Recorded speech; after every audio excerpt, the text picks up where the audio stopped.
లో చాలా ఏడ్చింది కదండి. ఆమె ఏడుపును విన్నాడండి. ఒక్క కన్నీటి చుక్క కూడా వేస్ట్ అవ్వదండి మీది. మీరు దేనికోసం అయితే వేడుస్తున్నారో, వివాహం జరగలేదని, గర్భఫలం లేదని, నా కుమారుడు మారట్లేదు, నా భర్త మారట్లేదు, నా భార్య మారట్లేదు, నా పిల్లలు మారట్లేదు, కన్నీటితోనే ప్రార్థన చేస్తున్నావా? ఈ సమస్యలు ఎలా?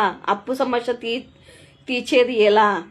ఆస్తి అమ్మినా, స్థలాలు అమ్మినా, పొలాలు అమ్మినా అప్పు తీరదు ఎలా అని అనుకుంటున్నారా? మీ కన్నీటి చుక్క, ఒక్క చుక్క కూడా వృధా పోదండి. మీరు మొరపెట్టిన వెంటనే విని ఉన్నాడు. ఆలస్యం అవుతుందా? ఇంకా నాకు ప్రార్థన జవాబు రావట్లేదు అనుకుంటున్నారా?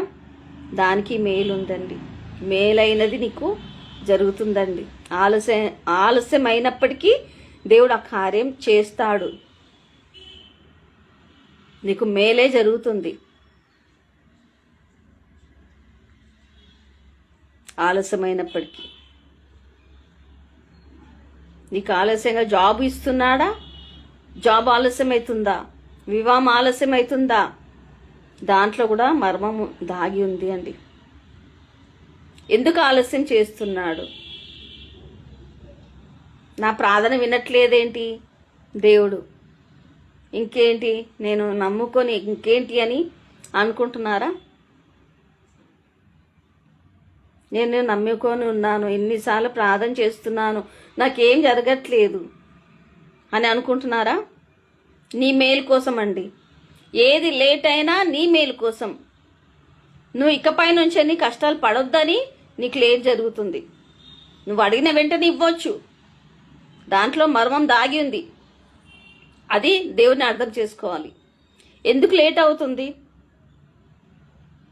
నీకు ది బెస్ట్ ఇవ్వడానికి, మేలుకరమైనది జరగడానికి.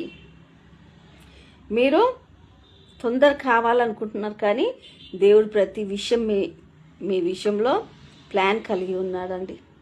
మీకు మేలే చేస్తాడండి దేవుడు. మీ ప్రతి ప్రార్థన మీరు మొదటి రోజు ప్రార్థించినప్పుడే ఆలకించి ఉన్నాడండి.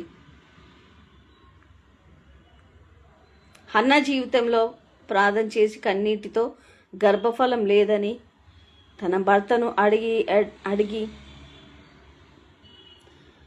మనుషులు చేయరు, మనుషులు చేయలేరండి. మనుషులకి అసాధ్యమైన దేవుడికి